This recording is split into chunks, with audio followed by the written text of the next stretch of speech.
Bom, nós vamos ler a palavra de Deus no livro de Colossenses, capítulo 3, a partir do verso 12. Diz assim: Portanto, como povo escolhido de Deus, santo e amado, revistam-se de profunda compaixão, bondade, humildade, mansidão e paciência. Suportem-se uns aos outros e perdoem as queixas que tiverem uns contra os outros. Perdoe como o Senhor lhes perdoou. Gente, hoje é dia 29 de outubro de 2022. E eu não preciso te falar que nós estamos vivendo um tempo de guerra, certo? Certo ou errado? Não é novidade para ninguém aqui. Eu não preciso te falar que nós estamos vivendo um período de falta de tolerância. Não preciso te falar isso. Não é novidade para você. E todas as vezes que aqui no New nós viemos trazer uma palavra, nós tentamos trazer algo que tem a ver com o que nós vivemos na nossa realidade. E qual é a realidade de amanhã? Eleições. Drama. Calma, não vim aqui para te convencer a votar ninguém. Até porque você já decidiu. Você já viu todos os absurdos do mundo, todas as fake news do mundo, a opinião de um ou do outro, já viu as brigas, enfim. Talvez já tenha entrado em algumas brigas. Então, nada do que eu fale hoje vai mudar o seu voto e não é meu papel estar aqui para fazer isso. Mas, dentro de todo esse clima, toda essa atmosfera que tomou o Brasil nos últimos dias, eu gostaria de falar algumas coisas que eu creio que são inspiradas na palavra de Deus para esse tempo. E eu acho que é um papel muito difícil do pregador, é tentar ler a sociedade e em algum ponto ver o que a Bíblia fala sobre isso. E eu confesso que não vai ser fácil, não está sendo fácil aqui para mim falar, como eu disse, vai ser uma conversa, mas eu creio que é parte do sentimento que o Espírito Santo tem sobre esse tempo. Porque muitas das vezes nós achamos que o Espírito Santo está se agradando das nossas atitudes, do nosso comportamento, das nossas falas, dos nossos posicionamentos. E às vezes sim, e às vezes não. Vamos lá. Primeira coisa, eu gostaria de falar sobre tolerância. O que é tolerância?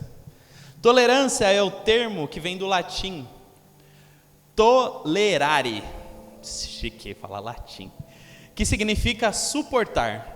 A tolerância é o ato de agir com aceitação perante algo que não se quer ou não se pode impedir. O que é tolerar? É algo que eu não posso mudar, é algo que nada dentro de mim ou nada que eu faça vá mudar, e mesmo assim eu tenho que tolerar aquilo, eu tenho que conviver com aquilo, mas discordando daquilo. Faz sentido? Eu discordo, eu não acho certo. Eu não acho certo o que você pensa, eu não acho certo o que você fala. Eu discordo, e eu sei que nada do que eu faça vai mudar o que você pensa ou faça, mas eu aprendo a conviver com você. Isso é tolerância. E hoje uma frase que está em alta na sociedade é: nós não podemos tolerar o intolerante. Já ouviu isso em algum lugar? E aí, certas vezes esse tipo de frase quer nos pegar, porque você ouve isso e fala: nossa, realmente, eu não posso tolerar intolerantes. Então uma pessoa assim, eu não posso tolerar. Só que aí fica difícil nós mensurarmos isso, porque quem é o tolerante? Quem determina quem é ou não é o tolerante? Essa linha que as pessoas constroem hoje na sociedade, ela é muito pequena. E é fácil se perder nela. É fácil colocar um rótulo de intolerante numa pessoa que não é.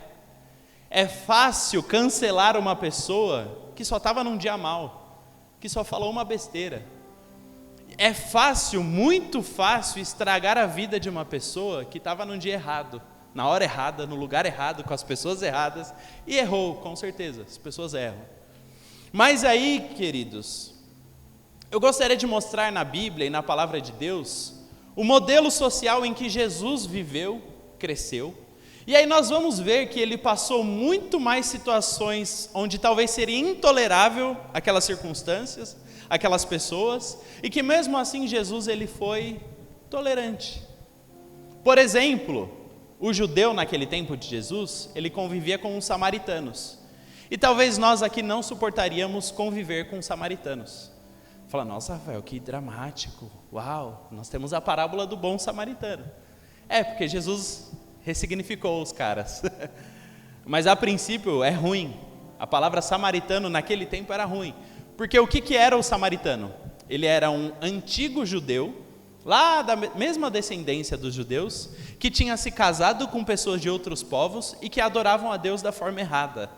Então era uma pessoa que tinha desobedecido a Bíblia, porque a Bíblia falava para não se casar com pessoas de outros povos, e que além de ter desobedecido, eles cultuavam a Deus de maneira errada. A Bíblia era clara que o local onde se adorava a Deus era no templo, e eles adoravam no monte. Ou seja, eu discordo desse povo. Discordando, o que o judeu naquela época fazia? Não tolerava. Quer ver um exemplo? Muito das viagens que o povo fazia, eu crio um mapa aí na sua cabeça. Aqui está a região de cima de Israel, aqui está Samaria, e aqui embaixo está a Judéia, que é onde ficava o templo. Às vezes as pessoas que estavam aqui em cima, lá na Galiléia, onde Jesus ficava com a galera, às vezes para viajar para a Judéia, ao invés de passar pela Samaria, eles davam a volta. Eles circulavam a Samaria, porque eles não suportavam andar na terra de samaritano. Falaram, eu não vou pisar nesse lugar. Povo que não obedece a Deus, povo que não obedece a palavra de Deus, eu não vou tolerar isso. Não vou tolerar essas pessoas. E aí, querido, quando nós olhamos para Jesus, quais foram os comportamentos de Jesus com os samaritanos? A Bíblia nos mostra alguns exemplos. Por exemplo, a mulher samaritana, que estava no tanque, e Jesus tem um encontro com ela, prega a palavra de Deus para ela. Por exemplo, a parábola do bom samaritano. Jesus ele prega uma parábola para os fariseus, colocando os samaritanos como mocinhos da história. Olha só, Rafael, você está falando então que Jesus concordava com aquele povo que era desobediente à palavra de Deus? Não. Jesus fala para aquela mulher, quando ele está conversando com ela, os judeus dizem que é para adorar no templo, nós adoramos nos montes, aonde se deve adorar? E Jesus é claro com ela, com relação à vida de pecado que ela vivia, com relação aos erros que os samaritanos cometiam, mas ele fala para ela, mas chegou o tempo onde os verdadeiros adoradores adorarão o Pai em espírito e em verdade. Quer dizer que, a partir de hoje, eu tenho algo de Deus para a sua vida, que vai gerar vida, transformação, restauração. Então quer dizer que Jesus encontrou um povo que as pessoas intoleravam e foi tolerante. Por exemplo, com romanos, naquele tempo não se tolerava romanos. Por quê, gente? Porque eles vieram de uma terra estranha, oprimiram Israel, botaram soldados nas portas, cobravam altos impostos e às vezes espancavam os judeus, matavam os judeus. Bem tranquilo. E Jesus em nenhum momento foi intolerante com romanos. Ele pregou para romanos, ele pregou para centuriões romanos, ele pregou a palavra de Deus para aquelas pessoas. Certas pessoas estrangeiras vinham para Jesus e falavam, não é justo. Jesus falou para a pessoa, não é justo dar a comida dos filhos aos cachorrinhos, já viu essa passagem? É Jesus encontrando uma pessoa de outras terras e mostrando misericórdia para ela. Então, em vários momentos da palavra de Deus, nós vamos ver Jesus indo contra o padrão atual. Jesus é isso. O padrão atual dizia que eu não posso conviver com o romano, eu não posso tolerar samaritano. E aí eu olho para Jesus e Jesus está lá conversando com eles, está lá ouvindo, está lá pregando. Ele concordava com aquilo? Não concordava, mas ele estava lá. Ele conversava, ele apresentava a palavra de Deus. E Rafael, por que você está falando tudo isso? Queridos, olha, eu gostaria de falar algumas coisas que eu discordo totalmente. Aqui, do meu coração. Porque a palavra da moda é eu não tolero. Mas olha, eu vou falar algumas coisas que eu discordo. Por exemplo, eu como cristão, eu discordo que pessoas coloquem pecado como prática de vida. Eu discordo. Por exemplo, você tem um pecado e você assume ele como prática de vida e na verdade começa a fazer propaganda desse pecado. Hoje o que mais acontece na sociedade e na igreja é isso. Então, por exemplo, você tem uma dificuldade, você tem uma fraqueza lá no seu ser, no seu interior. E aí você lutou tanto contra essa fraqueza que você perdeu. Você perdeu essa guerra. E aí sabe o que você faz? Em algum momento você assume isso e fala, meu, é isso, eu sou isso. Isso aqui me definiu, eu sou esse pecado. Então quer saber? Eu vou começar a buscar justificativas para o meu pecado e assumi-lo como prática de vida. Isso é muito comum. Eu conheço pessoas que eu amo, que eu respeito muito, que eu tenho admiração, carinho, e que assumiram o pecado como prática de vida, e que defendem os seus próprios pecados. Eu conheço. E eu discordo, totalmente. Porque para mim, e a palavra de Deus é clara, pecado é para ser combatido. Pecado é para você militar contra ele, é para você guerrear contra ele. E não existe nenhum lugar da Bíblia que a palavra de Deus aceita, convive, lida com o pecado de maneira amistosa. E eu discordo, veementemente. Por exemplo, um texto claro da Bíblia. Quando o livro de Hebreus está lá exortando as igrejas, eles falam, olha, e vocês, aí ó, na luta contra o pecado, vocês ainda não resistiram até o sangue. Quer dizer, vocês estão vivendo uma vida de pecado e vocês não guerreiam contra isso. Acorda para a vida. Vocês estão perdendo essa luta. Na luta contra o pecado, na guerra contra o pecado, vocês estão apanhando. E está de boa. Estamos apanhando, né? Fazer o quê? Poxa, que difícil. Então, eu, Rafael, discordo de pessoas que defendem pecado como prática de vida. Qualquer um que seja. Desde mentir, falar mal de pessoas, não sei o quê, eu discordo. Pecado na minha vida está no banco dos réus e eu tenho que lutar contra ele, militar contra ele todo dia, e às vezes buscar ajuda, às vezes buscar aconselhamento pastoral, às vezes buscar ajuda de outras pessoas, às vezes buscar ajuda de um médico. A gente busca ajuda, mas a gente trata, vai atrás. E hoje a sociedade diz que não, você pode aceitar o seu pecado. É assim. Mas eu discordo. Outra coisa que eu discordo são pessoas que colocam ideologias humanas na frente da palavra de Deus. Isso eu discordo com uma força e às vezes eu fico meio bravo. Por exemplo, eu tenho uma ideologia, qualquer uma que seja, tá gente? Não estou puxando o saco para nenhuma. E essa minha ideologia se torna o centro da minha vida. Só que aí a Bíblia fala um negocinho que vai contra isso aqui. E aí o que eu começo a fazer? Não, vamos fazer um malabarismo aqui com a Bíblia? Não, veja bem, esse livro foi escrito há muito tempo atrás. Esse livro foi escrito num contexto histórico, e aí a pessoa não manja nada de história, mas encarna ali o historiador da Bíblia. Não, é que nós precisamos reler a Bíblia de outra forma, ressignificar a Bíblia de outra forma. Queridos, os homens mais nobres, corretos e decentes desse mundo já se debruçaram sobre esse livro. Não existe nova releitura da Bíblia. A Bíblia é a Bíblia. Ela está aqui, ela é imutável, ela é suficiente. E aí, nesse processo, as pessoas começam a inventar coisas. Por quê? Porque a sociedade atual pede algo que a Bíblia não está me dando. Não, querido, a Bíblia é suficiente para a sociedade atual. E se alguma coisa tem que mudar, não é a Bíblia, é a sociedade. É difícil, eu sei que é difícil. Desabafo aqui, né, que eu estou fazendo. E aí, Rafael, outra coisa que eu discordo também, é que pessoas lutam por às vezes fazer até algo que acha certo, ou que é certo, criem guerra em prol de algo que é bom. Por exemplo, eu tenho que lutar pela família. E aí a pessoa sai matando um monte de gente para defender a família. Não, eu tenho que lutar pelos direitos humanos. E aí mata um monte de gente em prol dos direitos humanos. E aí a pessoa, por um discurso bom, ela assassina. Por um discurso positivo, ela se torna odiosa. Aquele discurso se torna de ódio. E aí ela começa a matar pessoas em prol de uma boa causa. E querido, não vale a pena. E aí, em tempos como esse que estamos vivendo, é isso que está acontecendo hoje no Brasil. Eu conheço pessoas que eu amo, que eu respeito, que eu admiro, que eu me inspiro em vários aspectos, mas que nos últimos dias perderam a mão.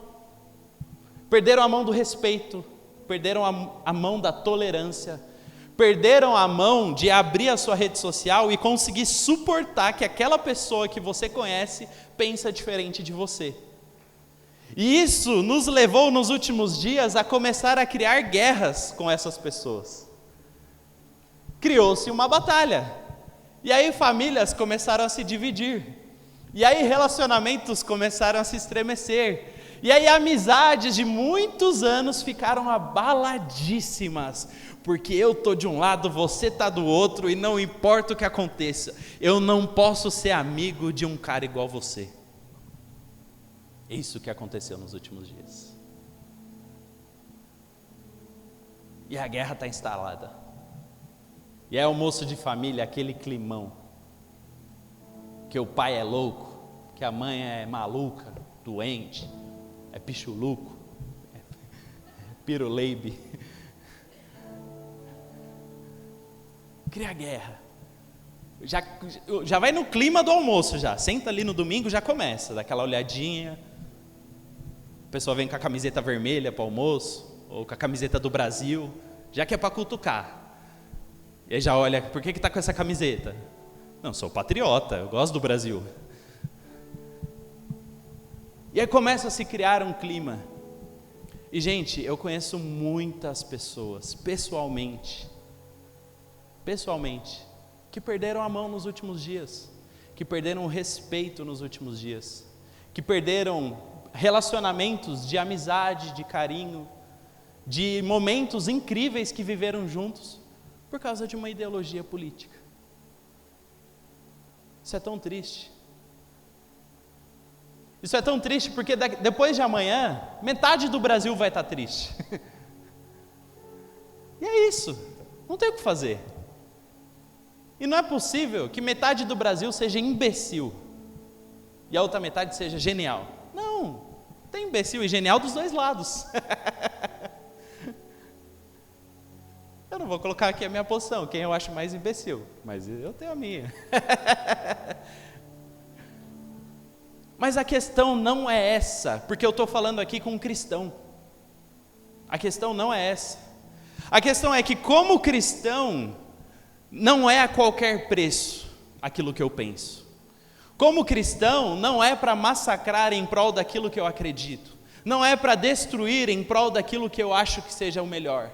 Não é para aniquilar aquilo que eu acho que seja o melhor para a minha vida, para o país, para a nação. Vou lá, vou destruir. E destruir coisas importantes, como relacionamentos.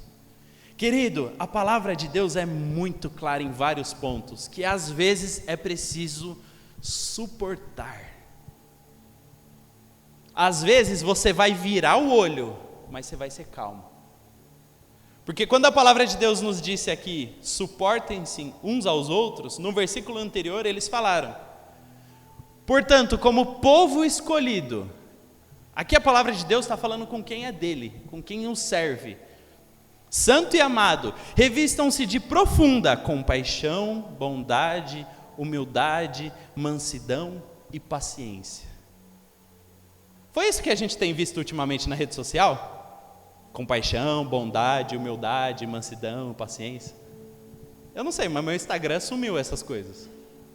Não tem mais gatinho, não tem mais foto de criança. Eu posto a minha filha lá. Eu falo, vou despoluir um pouquinho esse Instagram. Vou postar um bebê fofinho para as pessoas olharem. Não. É ódio, é rancor, é alfinetada. É alfinetada em pessoas que eu conheço. É alfinetada em pessoas que eu tenho um relacionamento. É lá, ó, você lá, ó. Olha isso, e vai, alfineta. Nossa, porque tem pessoas que... E a guerra está armada. E o final de tudo isso? Vai passar, amanhã vai passar, vai acabar o dia. A gente vai saber o resultado. Vai ser triste. Qualquer lado que for vai ser triste. Aí o Brasil vai entrar em uma outra guerra pós. O que vai ser? E aí depois de tudo isso, você vai chegar na sua família, vai sentar na mesa, vai olhar para a cara do outro. E aí, valeu a pena? Valeu a pena perder a confiança em pessoas que você ama? Valeu a pena desrespeitar pessoas que você admira? E gente, eu estou sendo muito específico aqui com política, mas vamos colocar isso na nossa vida. Vale a pena, às vezes em prol de uma luta sua particular, em prol de interesses seus, vale a pena destruir pessoas? Vale a pena pelos seus sonhos às vezes de carreira, de profissão, de trabalho, às vezes de família, às vezes de lugares que você quer chegar, às vezes até de ministério. Vale a pena aniquilar pessoas nesse caminho? Vale a pena ser intolerante? Não vale, querido, porque se nós entendemos a palavra de Deus, nós vemos que o que tem maior valor para Deus não são ideologias, não são conceitos políticos, não é o amanhã, não é o sonho do país perfeito, não é nada disso, é gente. O que mais deixa o coração de Deus apaixonado é gente.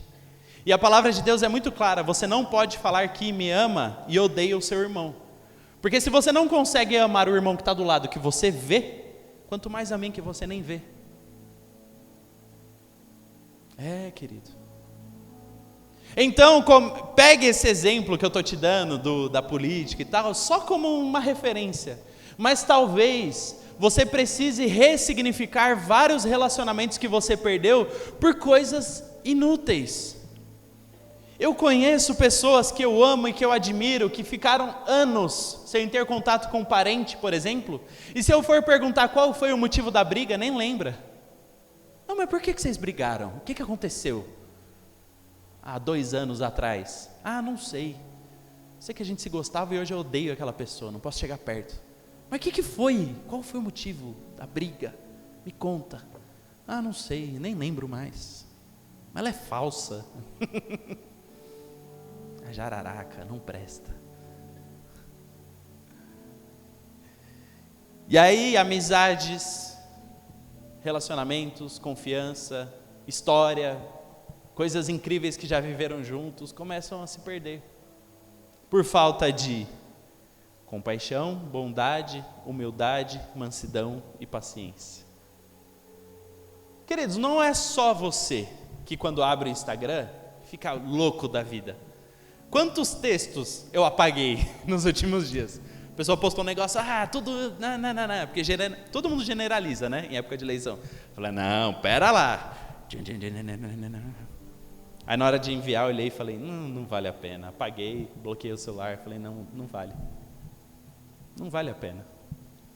Porque aí vai chegar no final de tudo isso, eu vou olhar para a cara da pessoa, ela vai olhar para a minha cara e falar, não precisava, né? A gente não precisava ter brigado por causa disso.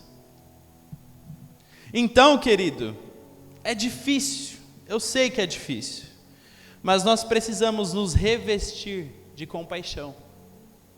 Mateus 14:14 diz assim: quando Jesus saiu do barco e viu tão grande multidão, teve compaixão deles e curou seus doentes. O que movia Jesus a trabalhar na terra era compaixão.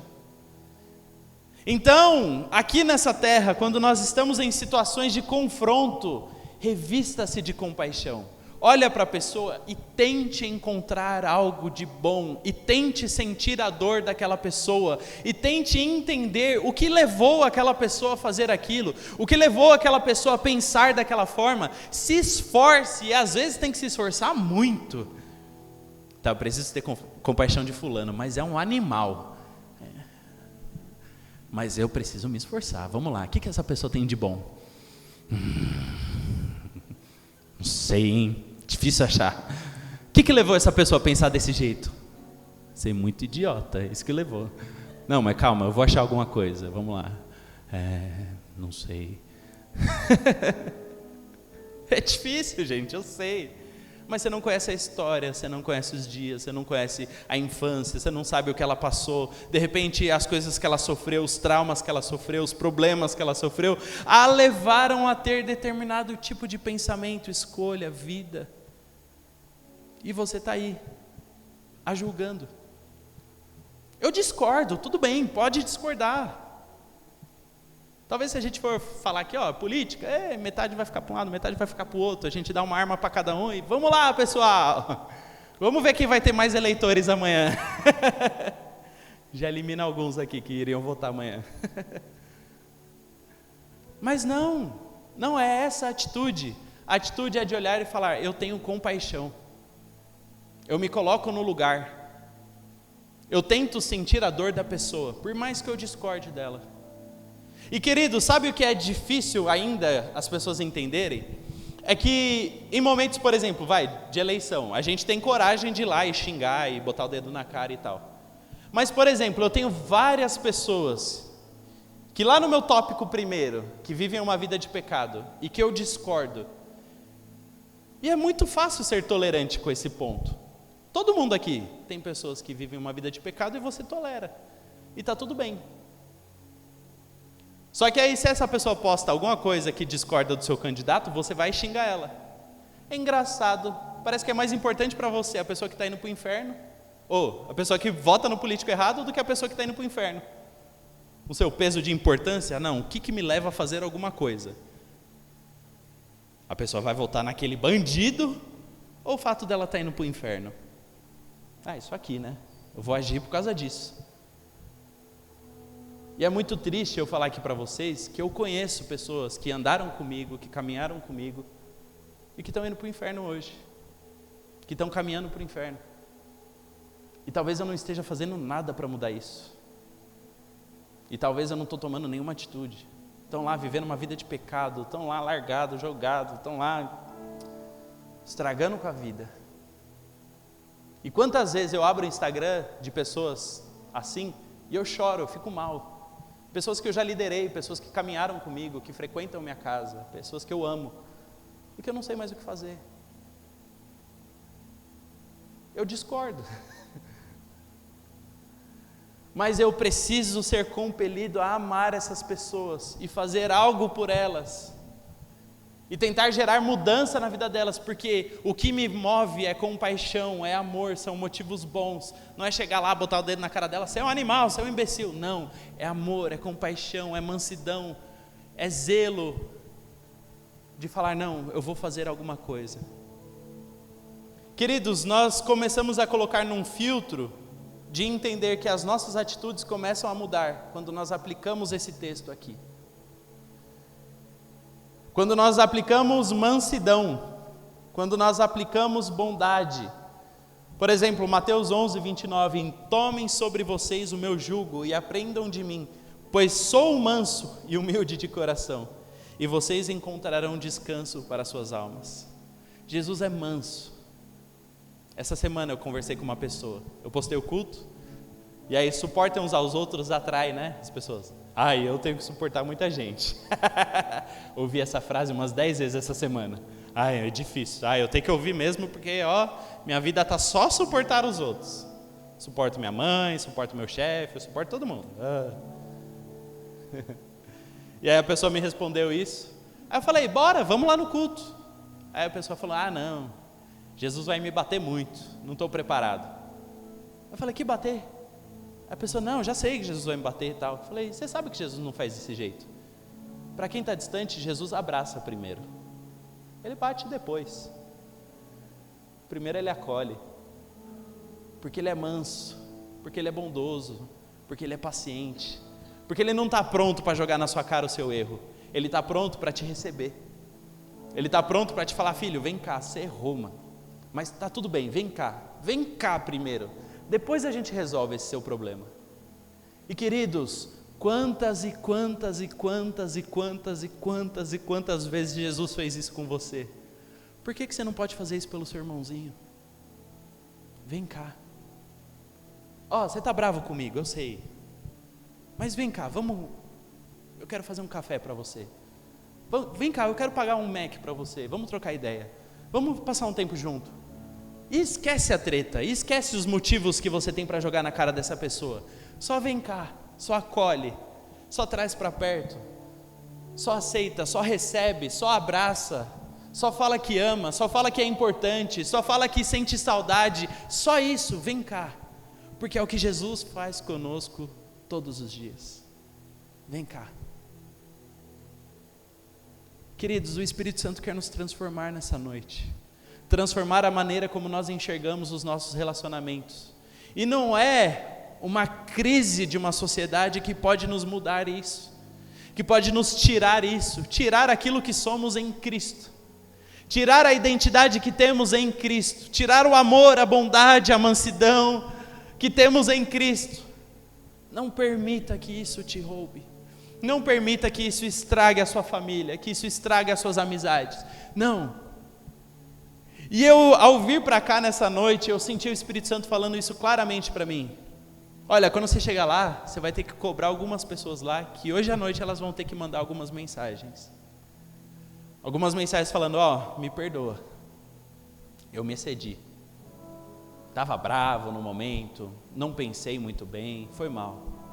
Não gostaria de te ferir, de te machucar, de te deixar desse jeito. Eu te amo, eu tenho momentos incríveis que eu já vivi com você, e eu não quero perder isso por coisas tão insignificantes.